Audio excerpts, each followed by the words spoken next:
Hello everyone, this is a quick video about task switching as we had a recent comment where someone asked about this. If you don't know who I am, I'm Cameron. I'm Andy's co-coach in his coaching program. And this is an interesting question. So the guy said, it'd be interesting if you can do a video talking about how to switch thinking styles. Let's say I have a logical analytical job where what are some ways to switch to a more banter, loose, flirty way? This is so weird because we just had this come up with a client and we went into like a deep hour long, and me and Andy, we tend to rant at our coaching clients when it comes to like trying to help them with their problems. Andy goes off on like deep, passionate coaching discussions where he'll just give you the answer for half an hour. And that's kind of the beauty of signing up for the program. So we went into depth with this because the guy in question is a coder and he was trying to switch from his coding job to jujitsu. So he was going from, I guess, spending about 10 hours of like just hardcore like coding programs. And then he had to go and roll. And it's like he was really struggling to get his mind out of coding mind and into like combat space, jujitsu rolling, like a more physical, like I can't really think of two things that are further away from each other. Maybe like, sex and dating is also really far away from like the analytical building process of coding. I'm not the biggest expert. I don't know fuck all about coding. I know a lot of Andy's audience based on the clients we get. There's a lot of coders out there, but this I think comes up especially for guys who do these kind of jobs, that task switching, how to switch modes of thinking when you're so in depth into one thing. My biggest hobby outside of like everything else is poker. And it's quite similar with that. Like you very much put yourself in like a mind state both emotionally and logically to play poker to your best. The main comparison people would have played probably be like chess. It's a very like strategic way of thinking, and once you come out of it, you like it's like a different. You come back into like a different world, especially if you're going to like socialize and meet people, and you're not thinking anymore in like this deep level of strategy where you're thinking like several like streets ahead, or in chess if you're thinking several moves ahead. So I really understand this kind of mode of switching and how, especially for some people, this is very difficult. And I think what we found with coaching this guy was a couple of very obvious, I would suggest, but also things every now and again, people don't do the obvious. When people come up with these like suggestions and ways of fixing this stuff, it seems obvious and it's there, but then you just won't do it. So I'm going to suggest these things and I want guys to try them if they have these issues. And this guy very much wants to, it seems from the comment, switch between something like coding and going into, I guess, cold approach, day game approach, that sort of thing, going from a very deep analytical mindset to a easy, free-flowing, casual, social mindset. There's only really two ways I can see of transitioning between the two. There are transitional activities which get you from one mindset to another. Usually it's some sort of like low pressure, relaxed activity. And then the other thing you can do is a full reset. So those are the only real two options. The third option is what Andy would say, which is this all just a story you're telling yourself?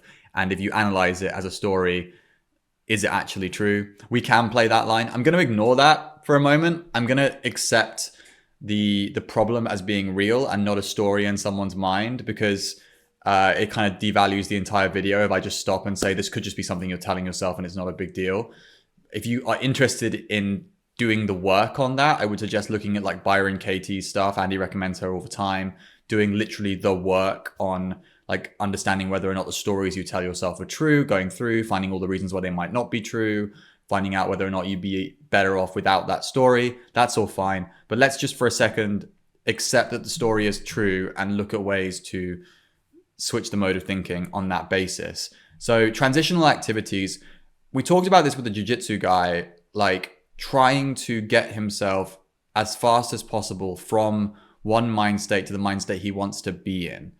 And we were talking about very much like the difference between the analytical and the jiu-jitsu rolling. So going from coding to rolling in jiu-jitsu, there's a lot of like mindfulness activities that you can do and grounding yourself that you can do, which will snap you out of that deep analytical state. I think it's probably to some degree easier to go from a deep analytical state to a grounded state than it is the other way around, I guess. Because I think like you have to warm yourself into the analytical state and like, get yourself into it. Whereas grounding yourself can be particularly easy, can be quite easy if you're good at it. If you spend a lot of time doing mindfulness meditation, just take your shoes off and like walk around barefoot and feel like the earth at your feet. Literally ground yourself.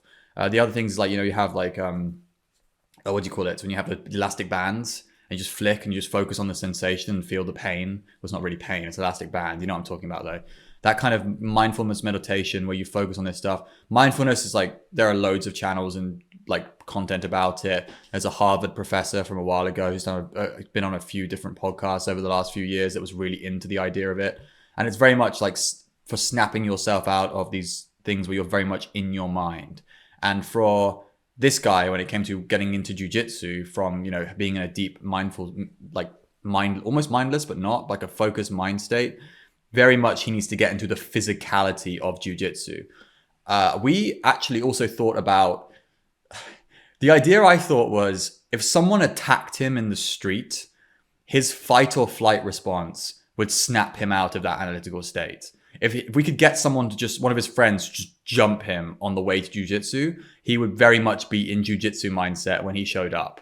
So there is something to be said with the martial arts example. I used to do stand-up jitsu, like Japanese, like traditional jiu-jitsu. It's completely different. It's not focused as much on ground grappling and stuff. It's more, it's in a gi and it's like stood up and you're doing a lot of like judo stuff and standing. And when I used to go in there, the blue belts, the brown belts, and the black belts, so the more elite guys, they would start, before we even started sessions, they would warm up. They would get there early. They would warm up a little bit physically, and then they would be sparring.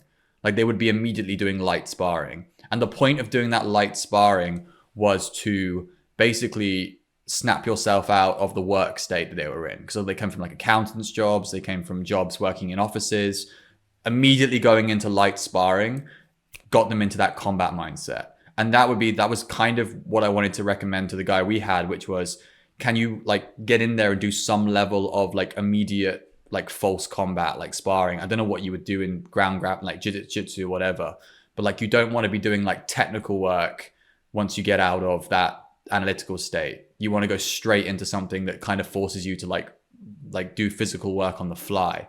Now, in the situation with approaching, you'd probably want to warm up, I guess, with social stuff. Like you want to be socializing as fast as possible. Like as soon as you like unplug from the computer, you want to be chatting to everyone you see, like immediately socialize. Don't worry about doing like approaches and flirty and banter. Just consider yourself like warming yourself back into social situations. Like talk to everyone in the office on the way out. Like that's the main thing I can think of. Like you just got to try and like ramp yourself back into social situations as fast as possible. Don't delay it. Like there's not really anything I can think of that would do like a fight or flight response in the way that like actually getting into a sparring match would. But I would just don't wait. Don't leave yourself in that analytical state. Don't let your mind stay in that state. Just force yourself if you have to. We don't like using the word force yourself, but if you want to go into that like, easy, flirty banter that you're going to be on an approach, just chatting to people before you go into it is going to help. Like having maybe half an hour where you're just focusing on talking to people, building the socialness back up, that would be good. I guess that's the equivalent of sparring, like just talking to random people in your office. I don't know. But yeah. Now that's transitional. So anything transition, that would be like an obvious transitional activity that you do like in a short burst and you do it as a structured plan. Like I'm going to do this for half an hour in between the analytical mode and flirty mode. That makes sense. The other thing, as I said earlier, was hard resets. And this is always going to work. Like compared to the other stuff, like this is always going to work. A hard reset is essentially a nap, or like refreshing your mind. That's what me and Andy said to him. Can you go for like a 20-minute nap between your job and jiu-jitsu? Is that possible? Because if you go for a nap for like even like a short power nap and you wake up, your mind's going to be in a different state. It's hard resetting like you would a computer. And people are like, oh, I can't really do that practically. It's like you can find 20 minutes.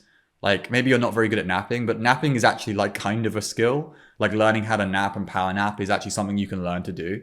I know Jocko Willink is really big on naps. He like talks about like doing 50, I think it's like 15-minute naps. Because obviously he only sleeps like 4 hours because he's an absolute fucking unit and a monster of a human being. So that's an interesting thing you could do, is just try and fit in a nap between. It makes me laugh saying it, but I'm a really big fan from a self-improvement perspective of strategic napping. It's one of those things that like I feel like loads of guys don't do, and it would massively improve your life. Andy power naps, I power nap. Lots of guys we recommended to power nap if they can't fit in the sleep, or they can. And the added bonus of resetting your mind, putting you in a different mood. It can be a negative sometimes if you're not very, if you over nap or you're not used to it, you can come out of it like groggy and maybe like low, dull senses. That is kind of what you want though, when it comes to going from this super analytical mind to something that's a little bit like a bit more chill, a bit more casual, bit better. Like you'd be better off being sleepy in that situation than Mr. Programmer to some degree. You're better off being like, hey, how you doing, girl, than like the super like intense wired Mr. Programmer that you were when you were doing your really hard coding job.